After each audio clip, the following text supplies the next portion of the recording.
Okay, let's unpack this. We are diving deep today into something huge, something, well, fundamental, happiness. But not just any happiness. We're talking about that consistent, sustainable kind, the kind you see in those people who just always seem positive. Yeah, the ones who seem to, sail through life's storms with a smile. Hmm. They always find the silver lining. Exactly. And you have to wonder, right? Are they just born that way? Is it luck? That's the big question we're tackling. Is it genetics or is it something you build? Yeah, the sources we looked at have a really interesting starting point. They argue pretty convincingly that, yeah, you were born happy. Think about toddlers. I mean, Well, really think about it. You don't see clinically depressed 3-year-olds, do you? no, definitely not. They might get frustrated, sure, have a tantrum, but then 5 minutes later, they're laughing, looking for fun. It seems innate. It does. We Yeah. seem wired for contentment, for joy, right from the start.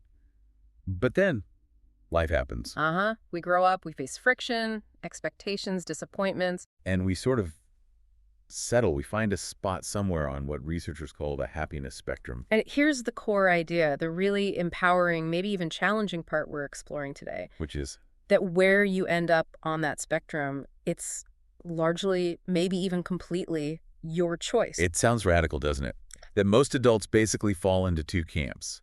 Those who actively choose happiness and those who, well, choose unhappiness, Yeah. maybe without even realizing it. And this flies right in the face of what we're told constantly, the whole, if I just get, The promotion, the bigger house, the perfect relationship. then I'll finally be happy. That external chase. Right. But the evidence, the stories, they just don't bear that out. We see so much irony there. Like what?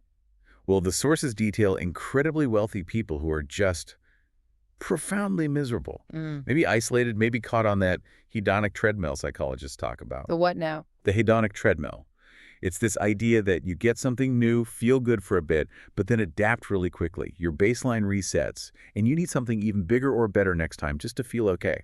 So you're always chasing the next thing, never actually arriving at contentment. Exactly. It's a trap. And then, conversely, you look at the source material. And you see these incredible stories, people living in, what we'd consider really difficult circumstances. Homes made of scrap metal, plywood. Objectively tough conditions. But those homes, described as overflowing with joy, real, palpable love and happiness. It hammers home the point. Happiness isn't about what's outside. It's generated from within. And how? Through habits, consistent daily habits. That's what we're diving into. This list of, 22 habits? Yeah. Actions that consistently happy people practice. And these aren't just vague ideas. They're like psychological tools, behavioral shifts. Okay, but before we jump into the list, you mentioned a couple of key disclaimers. Yeah, 2 important points from the sources. First, happiness itself. It's Yeah. slippery, isn't it? Very subjective. For sure. What makes me happy might not make you happy. Right. So we're not talking about some perfect final destination. The best way to think about it, the source suggests, is like a journey. The joy comes from the process, from moving towards growth and fulfillment. Okay, so it's the journey, not the destination. Got it. What's the second point? Just that this list, while it's pretty comprehensive based on observation, isn't exhaustive. It's not every single thing anyone could ever do. It's a starting point, a foundation. Exactly. Think of it as a menu of suggestions. Things to explore, to try on for size, see what works for you in your journey towards, well, greater contentment. All right, a menu of habits. I like that. So where do we start? What's foundational? Here's where it gets really interesting, like you said. We're starting with the core mindset shifts, how happy people actually view the world differently. And the first habit is listed first for a reason. The source calls it the single most effective way to lock in long-lasting happiness. Okay, number one is Serving others. serving others. Interesting. Why is that number one? Seems almost counterintuitive if you're focused on your own happiness. Well, think about where unhappiness often comes from. The source breaks it down. Things like self-pity, self-doubt, maybe even selfishness. What's the common thread? It's all focused inward. On me, my problems, my feelings. Exactly. It can become this really draining internal echo chamber. Service, even small acts, immediately breaks that cycle How so? because it forces your focus outward. When you're genuinely trying to brighten someone else's day, even in a tiny way, it's incredibly hard to stay stuck in your own head, mired in your own little worries. So you're saying helping someone else actually helps you stop obsessing about yourself. Precisely. You become less concerned with self because you're actively engaged in improving things for someone else. And does it have to be some huge life-changing act of service, like volunteering full-time? Not at all. That's the beauty of it. The Wait. source really emphasizes that simple micro-actions count just as much, maybe more, because they're repeatable daily. Like what kind of things? Give me examples. Okay, like writing a real, specific thank you note. Not just an email, but putting pen to paper. Or giving a genuine compliment to a colleague. Not just, good job, but I really admired how you handled that difficult question in the meeting. Okay, specific praise. What else? Taking cookies to a neighbor. Paying for the coffee for the person behind you in line. Just small, unexpected kindnesses. It shifts your role, doesn't it? From someone waiting to receive things to someone actively giving. That's the core shift. It changes your energy. Reminds me of that Gandhi quote. Which one? The best way to find yourself is to lose yourself in the service of others. It sounds profound, maybe a bit spiritual, but it's also just solid psychological advice for managing your own mood. Lose yourself to find yourself. Okay, powerful start. What's habit number 2? Habit number 2 is seeking learning continually. Education. Like going back to school. It can be, Mm-hmm. but it's broader than formal education. The key here is the application of knowledge. It's not just about collecting facts or degrees like trophies. What do you mean application? Well, the research suggests that just accumulating knowledge without using it can feel empty, like it's wasted potential. Happy people actively look for ways to use what they learn. For self-improvement, definitely. Learning a new skill that helps you day to day, or maybe professionally, applying something new at work, or even teaching others, sharing what you've learned. The learning needs a purpose, a direction. And what does that do for your happiness? 2 main things, according to the source. First, confidence. The more you learn and apply, the more capable you feel. Right, you feel more comfortable walking into different situations, different conversations. Exactly. Less intimidated by the unknown. And second, it taps into this deep sense of progress. Progress. Yeah. Many happy people seem to share this underlying belief that life is about moving forward, constantly growing. Learning feeds that. So learning a new language or figuring out how to fix something or understanding a bit of history that gives you a little hit of happiness because you feel like you're advancing. Precisely. You're preventing stagnation. Mm-hmm. And stagnation, the feeling of being stuck, is a real happiness killer. That makes sense. Feeling stuck is awful. Which kind of leads us into the next one, right? Dealing with things that make us feel stuck. You read my mind. Yeah. Habit number 3, seeing problems as opportunities. Okay, this one sounds tricky. Problems are problems, aren't they? They're negative. Well, happy people perform a kind of mental alchemy here. It starts with language. They consciously avoid the word problem. Why? What's wrong with problem? It just carries so much negative baggage, doesn't it? It implies a roadblock, a setback, something purely bad. Okay.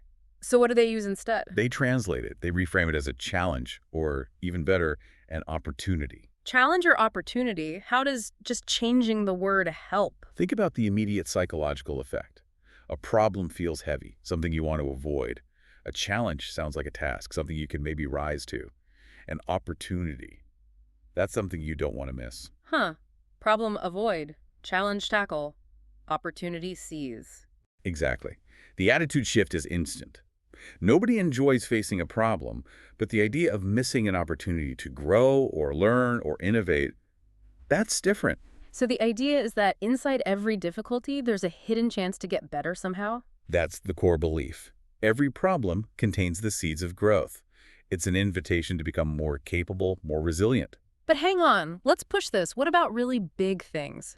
A major illness, losing your job, a relationship ending. Calling that an opportunity feels, I don't know, dismissive of the real pain involved. That's a really important clarification. It's not about pretending the pain isn't there. It's not about toxic positivity.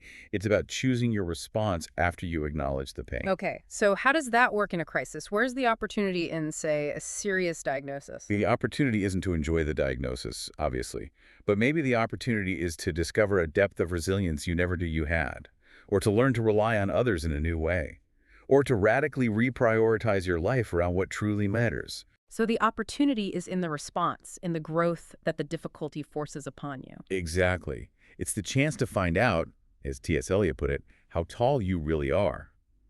The challenge becomes a forge for character. And that kind of growth ultimately is deeply fulfilling, even if the path there is painful. Okay, that makes more sense. It's about finding meaning and growth within the struggle, not denying the struggle. Precisely. And that mindset, that ability to find the good even in difficulty, connects directly to habit number 4, Which is, expressing gratitude for what they already have. gratitude. We hear a lot about this one. For good reason. It's fundamental. The source calls it the contentment principle. Happy people aren't necessarily those with the best of everything. They're the ones who consciously make the best of everything they do have. So it's about appreciating what's already here instead of always looking at what's missing. Exactly. It's actively counting your blessings, focusing on abundance rather than lack. This seems like the direct antidote to that hedonic treadmill thing we talked about. It is. Society constantly pushes us to compare and accumulate. Look what they have. You need that too. Yeah. We get this car, then we want a bigger one. We get this job, then we focus on the next promotion. And because there's always someone with more, we're basically setting ourselves up for perpetual dissatisfaction, always feeling slightly inadequate. Precisely. Linking happiness to more stuff is a guaranteed recipe for feeling down, because the finish line always moves. So what's the fix? How do we practice gratitude effectively? Is it just thinking, I'm grateful? The source suggests making it more concrete, more physical, especially when you feel that envy or inadequacy creeping in. Like how? Literally take out a piece of paper or open a notebook and write down things you're grateful for, not just vaguely my family, but specifically. Give me an example that's specific. Okay, instead of I'm grateful for my health, maybe write I'm grateful I had the energy to play with my kids for an hour after work today. Or I'm grateful for that specific funny text message my friend sent me this morning. So grounding it in real, tangible moments and experiences from your day. Yes. Aim for maybe 3 to 5 specific things daily. That act of noticing and writing forces your brain to recognize the good that's already present. The feeling of happiness, the source says, often rises immediately as you do this. It pulls you out of the what's missing spiral and anchors you in what's here. Perfectly put. It grounds you in your actual reality, which is usually far more abundant than our worrying minds let us believe. And being grounded in that present abundance, maybe that frees you up for the next habit. It absolutely sets the stage for habit number 5. Dream big. Dream big. Okay, this sounds exciting. But how does it connect? Well, if gratitude anchors you in the present, dreaming big pulls you forward with energy and excitement. It's about reconnecting with that limitless sense we had as kids. You mean wanting to be an astronaut or a rock star or... Exactly. Before the world started telling us, oh, be realistic, that's not practical, you need a stable career. Yeah, we hear that a lot. And we start to settle. We lower our sights. And what happens to your energy level when you consciously decide to settle for less than you're capable of? It just plummets. It feels deflating, like giving up. Right. The source points out nobody ever got excited about settling. Happy people understand this. They deliberately set big, ambitious goals, not necessarily because they expect to achieve every single one perfectly. But because the act of dreaming big does something positive? Exactly. It puts your mind in a state of focus, positivity, inspiration, excitement. It's the same neurochemical state you were in as a kid, daydreaming about incredible possibilities. So the happiness comes from the reaching, from the striving itself. Yes. It's the energy of possibility.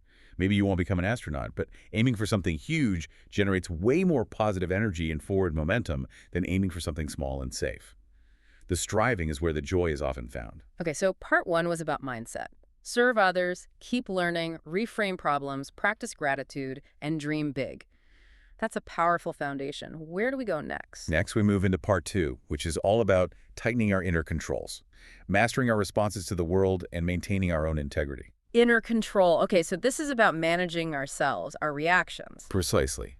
It's about navigating the friction of daily life without letting it derail our happiness. Starting with a big one, habit number 6.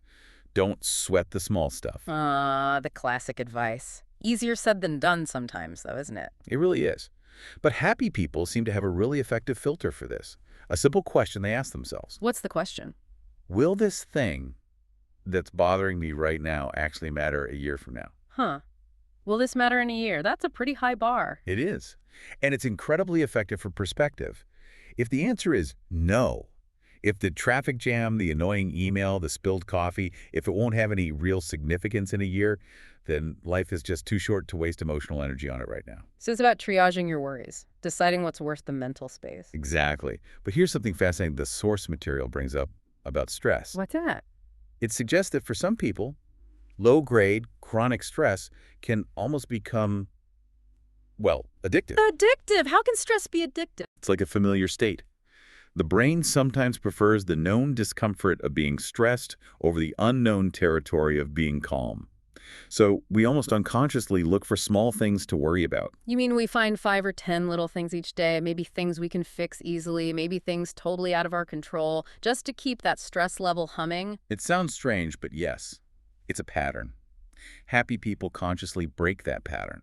They practice letting the small stuff roll off their back, and that frees up enormous mental energy for the things that do matter. It sounds very stoic, like that quote you mentioned earlier. Sanadeva. If the problem can be solved, why worry? If the problem cannot be solved, worrying will do you no good. It's just logical emotional management. Worrying about the unchangeable or the trivial is simply inefficient. Okay, so letting go of small stresses, that requires a sense of control, which ties into the next one. It does. Habit number 7. Never make excuses. This is about radical accountability. Owning your stuff, your successes and your failures. Completely. Happy, successful people take ownership. When things go wrong, they don't immediately look for someone or something else to blame. They don't invent reasons why it wasn't their fault. Why is making excuses so damaging? Because it's a habit that signals, both to yourself and others, that you're not in control, that you're just a victim of circumstance. It reinforces an external locus of control. Locus of control, explain that. Okay, so people with an external locus of control tend to believe that their lives are dictated by outside forces, luck, fate, other people. People with an internal locus of control believe they are the primary drivers of their outcomes. And making excuses constantly points to that external view. Like, it wasn't my fault, it was the economy, or if only my boss wasn't like that. Exactly. It leads to that really frustrating feeling of being a could-have-been or an if-only person. You feel powerless. Whereas taking responsibility, even when it's tough, gives you the power back. It does. If you own the mistake, you are the variable that can change. You can learn, adapt, and do better next time. Yeah. Improvement requires acknowledging the failure first. There's a stark quote in the source, Yeah. attributed to George Washington Carver, saying something like 99% of failures come from people who have the habit of making excuses. That's a chilling correlation. Wow. 99%. Okay, so accountability is key. And that ability to face reality, even when it's hard, prepares you for the next habit. Absolutely. Habit number 8. Accept what can't be changed. This sounds like the serenity prayer, basically. It's very much aligned with that wisdom. Yeah. It starts with acknowledging a hard truth. Life isn't always fair. Things happen that shouldn't. And spending your energy railing against past unfairness or worrying endlessly about future events you can't control is futile. It just drains you. Completely. Yeah. Happy people are ruthless about focusing their energy only on what's within their sphere of influence. And what is in that sphere? It feels like so much is outside our control sometimes. Almost everything external is outside our control, right? The economy, world events, other people's choices, the weather. But what's always within our control? Our response, how we react to those things. Bingo, that's the internal kingdom you rule. Marcus Aurelius nailed this centuries ago. You have power over your mind, not outside events. Realize this, and you will find strength. The source mentions historical examples here, right? People in truly horrific situations. Yeah, powerful examples. People facing imprisonment, torture, unimaginable loss, yet maintaining complete control over their inner state, their attitude. They couldn't change the external reality, but they refused to be mentally defeated by it. That's the essence. Happiness isn't the absence of difficulty. It's a person with a certain set of attitudes. They decide to maintain their composure, their hope, their focus on what they can control, which is primarily their own thoughts and reactions. Accepting what you can't change is actually a source of immense freedom. Okay, so accepting reality frees up energy, maybe to focus on the present. Exactly where we're going. Habit number 9. Get absorbed in the present. Be here now. Another one that sounds simple but is incredibly hard in our modern world, the distractions. It's a crisis, isn't it? Yeah. The source calls it the distraction crisis. Our phones, our notifications, they're designed to constantly pull us out of the moment. And we let them. We check a text while our kid is telling us something important. We glance at email during lunch with a friend. And what message does that send? It It may- subtly says, this notification might be more important than you. We're trading potentially deep, meaningful moments for trivial digital interruptions. Ouch. Selling the important for the trivial. That's harsh but true. And it's not just relationships. It kills productivity, too. That whole myth of multitasking. You mean doing 5 things at once. Yeah, the research is clear. We're not actually multitasking. We're task switching rapidly. And every time we switch, there's a cognitive cost. We lose focus, make more errors. We end up doing several things poorly instead of one thing well. So the solution is, Single tasking. Fierce presence. When you're talking to someone, listen. When you're working on a task, focus. If your mind wanders, and it will gently but firmly bring it back. and the payoff is deeper relationships and better work. Absolutely. Deeper connections with your partner, kids, friends, and higher quality, more efficient work. It sounds ancient, like Buddha's advice to concentrate on the present, but it's more relevant than ever. Okay, being present. Is there a simple, practical habit that helps support that? Yes, there is. Habit number 10. Wake up at the same time every morning. Ah, the early bird thing. Or just consistency. It's less about the specific time and more about the consistency, even on weekends. Really? Why is waking up at the same time so important? It's about biology. Clinical studies show it stabilizes your circadian rhythm, your body's internal clock. And why does a stable clock matter? When your rhythm is off, like when you sleep in late on weekends, you get that groggy, jet-lagged feeling, right? Sleep inertia. A stable rhythm optimizes hormone release, like cortisol awakening response, giving you more consistent energy and focus throughout the entire day. So it's not about forcing yourself up at 5 a.m. if you're not a morning person, but finding a consistent time that works. Exactly. Find a time that allows you to start your day calmly, proactively, before the rush begins. Maybe have coffee in peace, think through your priorities, read something inspiring. Instead of hitting snooze 5 times and then rushing out the door stressed. Precisely. It sets a tone of calm control versus reactive chaos. That feeling of preparedness builds confidence, which fuels happiness. Preparedness and confidence. Okay. Now, shifting from personal routines to how we interact with others, what's next? A big one for modern insecurity. Habit 11. Avoid social comparison. Oof. Keeping up with the Joneses. Yeah. Or the Instagram version of the Joneses. Exactly. The source calls comparison the easiest and worst way to measure your life. It just feeds our deepest insecurities and our need for external approval. We see it everywhere, don't we? Comparing cars, houses, vacations, even kids' achievements. Oh, the playground comparison trap. Is your child walking yet? Mine started talking at 9 months. It's brutal. We're basically outsourcing our self-worth to how we stack up against others. And it's a game you can't win, right? Completely lose-lose. If you think you're better than someone, you risk arrogance. If you think someone else is better than you feel inadequate, jealous, depressed. It's toxic. So what's the alternative? How do happy people measure themselves? Against themselves, against their own goals, their own values, their own past performance. Am I better today than I was yesterday? Am I living up to my potential?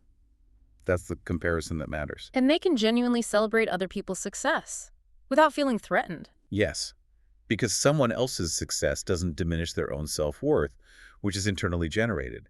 They're not competing in the same race. It's like Lao Tzu said, be content to be yourself, don't compare or compete. That's where true respect comes from. That internal validation sounds like the key, which leads right into the next habit. Perfectly. Habit number 12. Never seek approval from others. This sounds similar to avoiding comparison, but maybe deeper. It is. It's about trusting your own judgment, following your own heart and intuition, even when others disagree or disapprove. Happy people know it's impossible to please everyone, so they don't even try. They rely on their own inner compass. Exactly.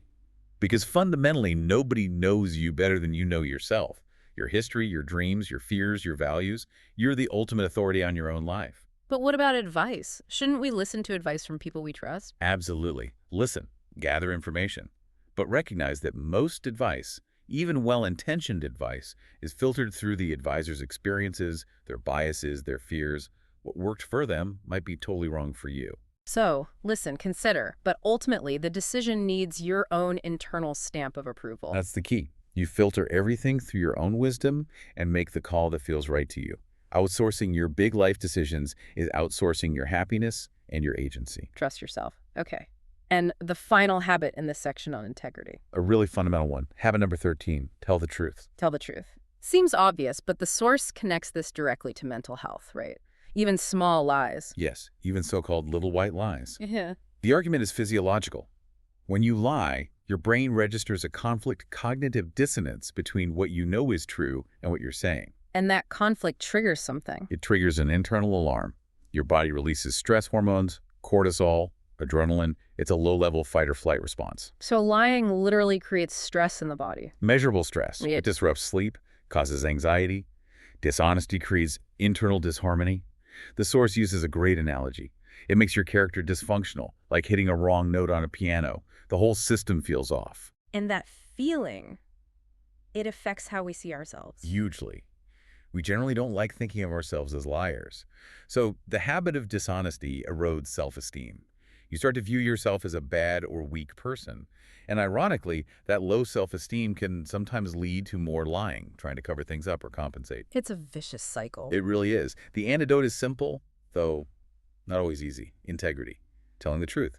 Consistently. And the benefit isn't just avoiding the stress cycle. No, it also builds confidence. In a world where truthfulness can feel rare, being consistently honest sets you apart.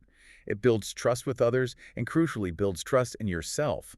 You maintain internal peace, which is the bedrock of happiness. Wow. Okay, so part 2 is about managing stress, taking responsibility, accepting reality, being present, setting internal benchmarks, trusting yourself, and telling the truth. Heavy stuff, but vital. What's in part 3? Part 3 broadens the focus again. We look at social dynamics, physical health, and our immediate environment, the crucial support systems for a happy life. All right, support systems, starting with the social side. Yes. Habit number 14, nurture social relationships. And the message here is blunt. How blunt? Decades of research confirm it. Loneliness is poison for happiness. A lonely person is almost invariably a miserable person. We are wired for connection. So having friends, family, community, it's not a nice to have, it's essential. Absolutely vital. But the source emphasizes quality over quantity here. It's not just about having people around. What defines quality connection then? The source uses a simple, powerful equation. Love is spelled T-I-M-E. Real, dedicated quality time. Not just sitting in the same room watching TV. Exactly. That shared space, maybe, but not necessarily connection. Quality time means active engagement. Like what? Meaningful conversations, going beyond surface chat, doing unexpected acts of kindness or service for the people you care about, really listening intently, which is the next habit, actually, being a reliable source of support when they need it. It's about showing up, fully present, for the important people in your life. That's it. It ties back to habit, #9, being present. Your long-term happiness is deeply interwoven with the health of your key relationships. And like anything valuable, those relationships need consistent, intentional investment. You have to nurture them. Nurturing requires listening. You said that's the next habit. Yes. Habit number 15. Take time to listen. Really listen. Meaning, talk less, listen more. That's a big part of it. Yeah. Listening well is how we access wisdom. Other people's wisdom, their perspectives. How does that work? Think about it. Whatever problem you're facing right now, chances are someone you know has faced something similar. If you truly listen to their experience, their insights, you might learn something that saves you a lot of struggle. Collective wisdom is powerful. But we often don't listen well, do we? What gets in the way? Our own stuff, mostly. We're too busy thinking about what we're going to say next. We're formulating our rebuttal or waiting for a gap to jump in with our own story. We're impatient. So true. We hear, but we don't really absorb. Exactly. Intense, focused listening, where you're genuinely trying to understand the other person's world, does two things. It dramatically deepens the relationship and trust, and it opens you up to learning, which increases your own contentment. Deepening relationships through listening. Okay, and how we talk about others also matters. Immensely. Habit number 16. Speak well of others. Actively avoid gossip. Gossip. Why is it so bad for our happiness? It sometimes feels bonding in a weird way. That feeling is superficial. The source argues gossip stems from our own insecurity. Hearing negative things about others gives us a temporary, unhealthy little boost by making us feel slightly superior or better about our own flaws. But it's short-lived and damaging. Very. People who gossip constantly tend to be insecure and, frankly, unhappy. They're trying to pull others down to their level, and the unspoken rule: if they gossip to you, they will almost certainly gossip about you eventually. It erodes trust all around. So the alternative is? Make a conscious choice to speak positively about people, especially when they're not around. Or, if you can't see something positive, say nothing. And how does that help us? It trains your own mind to look for the good. It fosters positive thinking patterns. Plus, it builds a reputation for kindness and trustworthiness, which attracts healthier, more positive relationships in return. What you put out comes back. Speaking well of others, does that connect to the next one? Treating people well in general. Directly. Habit 17. Treat everyone with kindness. And this isn't just about being nice. There's actual science here. Science behind kindness. Yeah, it's proven that performing acts of kindness triggers the release of serotonin in your brain. Serotonin. That's the feel-good neurotransmitter, right? The one antidepressants often target. That's the one. It eases tension, lifts your mood. So being kind to others literally makes you feel happier chemically. So it's like a built-in mood booster. Exactly. The source gives a great practical tip. If you're feeling down or grumpy, immediately find someone to genuinely compliment or help in some small way. You'll likely feel an immediate lift. That's powerful. Don't wait for kindness. Initiate it. And feel better yourself as a result. Happy people tend to do this instinctively. They set a positive tone. Okay, kindness as a tool. What about when people aren't kind to us? How do we handle that? It leads us to habit 18. Don't hold grudges. Let it go. Forgiveness. This is a tough one for many people. Why is letting go so crucial for happiness? Because holding on to resentment, anger, bitterness, it's like drinking poison and expecting the other person to die. It primarily hurts you. How does it hurt us? It's directly linked to increased rates of depression, anxiety, chronic stress. It just eats away at your peace of mind. And here's the kicker. The person you're holding the grudge against, they're sleeping just fine. They've moved on. So the grudge only has power over you. Exactly. It keeps you tethered to the past, tethered to the person who wronged you. Forgiveness isn't about saying what they did was okay. It's about cutting that tether. It's about freeing yourself. Precisely. It liberates your emotional energy. Energy you can then use to focus on positive things, on enjoying your life, instead of replaying old hurts. It's the ultimate act of self-care, really. Freeing yourself. Okay. So we've covered relationships, kindness, forgiveness. Now shifting inward again, self-care. Yes. Starting with finding inner quiet. Habit 19. Meditate or pray. Meditation and prayer. What's the core goal here, according to the source? To quiet the mental noise. To find some inner stillness in our chaotic world. To practice being present with yourself. It doesn't have to be complicated or tied to any specific religion. Just finding quiet time. How long? Even just 5 or 10 minutes a day can make a huge difference. Just sitting quietly without distractions. But my mind races when I try that. It jumps all over the place. It's totally normal, especially at first. The source suggests a trick for beginners. Focus on your senses. What do you physically hear right now? What does the chair feel like? What can you smell? Anchor yourself in the physical present. Yes, it gives your monkey mind something concrete to hold on to, rather than bouncing between past regrets and future worries. And the payoff for this daily quiet time? Less stress, definitely. Greater enjoyment of the small things. Better focus and productivity when you are working. Improved problem solving. It's like mental hygiene. It clears the clutter. Mental hygiene. I like that. Okay, what about physical hygiene? Diet. Absolutely crucial. Habit number 20, eat well. Recognizing the profound link between food and mood. We are what we eat, literally. In terms of brain chemistry, yes. The food you eat directly impacts the structure and function of your brain.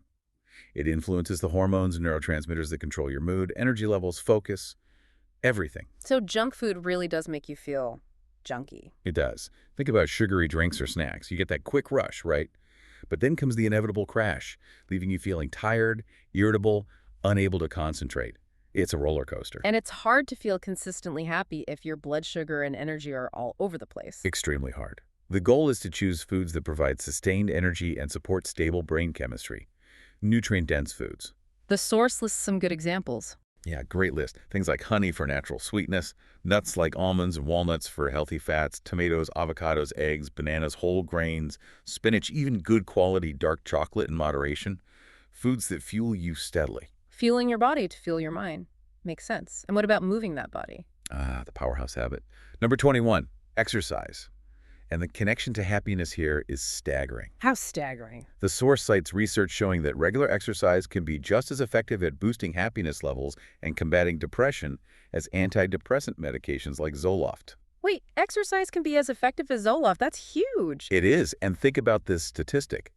The same source notes that something like 83% of people currently taking antidepressants report that they don't exercise regularly. Wow. 83%. Now, correlation isn't causation, but that's suggestive. It strongly suggests that a powerful, natural mood regulator is being underutilized. So how does exercise work its magic on our mood? Multiple ways. It boosts self-esteem as you get fitter. It physically reduces levels of cortisol, the body's main stress hormone, and famously, it releases endorphins. Nature's own happiness chemicals. Exactly. And you don't need to become an elite athlete. The source says even 20 minutes of brisk walking is enough to start feeling these positive effects. It's probably the most accessible and powerful self-administered mood enhancer we have. 20 minutes of walking. Seems achievable. Okay, one habit left in this section. What is it? It brings us back to our physical surroundings. Habit 22. Live minimally. Declutter. Minimalism. How does getting rid of stuff make you happier? It's about reducing cognitive load.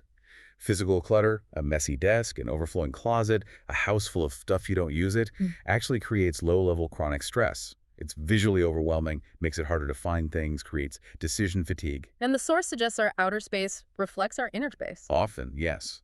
A cluttered, disorganized home can mirror a cluttered, disorganized, stressed mind. Clearing the physical space can help clear the mental space. Is there a deeper reason we accumulate so much stuff sometimes? The argument is that we sometimes try to fill an internal void, a lack of happiness or fulfillment with external things. Buying stuff gives a temporary high, but it doesn't last. Like the hedonic treadmill again. Exactly. Minimalism breaks that cycle. Simplifying your possessions leads to simpler living, less stress, and critically, more mental freedom. You free up energy and focus for the things that truly matter, like the other habits we've discussed. Streamlining your life to focus on what counts. Okay, that's a powerful set of habits covering relationships, health, and environment. How do we wrap all this up? Well, pulling it all together, the overarching message from all this research is pretty clear. Happiness isn't just luck. It's not something you're born with or without, like eye color. It's a skill. Exactly. A skill that can be learned, practiced, repeated, and eventually mastered. Like any skill, it requires conscious effort and discipline. It reminds me of that Abraham Lincoln quote, something about people being as happy as they make up their minds to be. It's a classic, and it captures the essence. The choice is the first and often hardest step, making up your mind to actually do the work involved in these habits. The work of serving, learning, forgiving, being grateful, taking care of yourself. Yes, and this brings us back to that really challenging statistic we encountered in the source material. The one about people actually trying these habits. Yeah, when people are counseled on these exact principles, gratitude, kindness, exercise, presence, the research suggests that a staggering 9 out of 10 people consciously choose not to give them an honest, sustained try. 9 out of 10. Wow, that's incredibly high. Why? Yeah. Why resist things that demonstrably lead to happiness? It's a deep question. Maybe the old patterns feel familiar, comfortable, even if they're negative. Maybe change feels too hard. Maybe we prefer blaming external factors to taking internal responsibility. Whatever the reason, the resistance is real. So for someone listening right now who does want to make a change, what's the practical advice? How do you start? Definitely don't try to tackle all 22 habits at once. That's a recipe for overwhelm and failure. So baby steps. Exactly. Pick just one, or maybe two, max. Choose the one or two that resonate most strongly with you right now. And then what? Write it down. Physically write the habit on a piece of paper or a sticky note. Put it somewhere you'll see it constantly, your bathroom mirror, your laptop, your fridge. Keep it top of mind. Yes. And then commit to practicing just that one habit consciously every single day for a week. Focus your energy there, build that muscle. One habit, 1 week. Then maybe add another. That's the idea. Small, consistent actions build momentum. You're not just wishing for happiness, you're actively building the skill of happiness, brick by brick. And what's the result of building that skill over time? You start to feel different. You walk with more confidence. Those little everyday annoyances, the bumps in the road, they affect you less. Your days feel brighter, more purposeful because you've shifted the control inward. You've chosen happiness, and then you've backed it up with action. That's the core of it. That internal void we sometimes feel, the one we try to fill with stuff or food or distractions. These positive habits are what truly sustainably fill it. Which leaves us with that final, really provocative thought stemming from that 9 out of 10 statistic. Right. If we accept that happiness is largely a choice, a skill we can develop, and yet most people actively resist developing it. It implies that, on some level, maybe consciously or subconsciously, we choose unhappiness. Or at least we choose not to choose happiness. It's a challenging idea. Yeah. What do we gain from holding on to negativity? What comfort is there in believing our unhappiness is forced upon us by the world, making us victims? Instead of embracing the potentially scary but ultimately empowering idea that happiness is within our grasp if we're willing to cultivate the habits. Exactly. What fear or maybe what familiar comfort keeps us stuck? Resisting the simple, challenging truth that happiness is just a habit, waiting to be adopted, practiced, and lived day by day. Something profound to think about. What do you gain by maintaining the status quo versus choosing the habits of happiness? A question worth exploring. Thank you for joining us for this deep dive.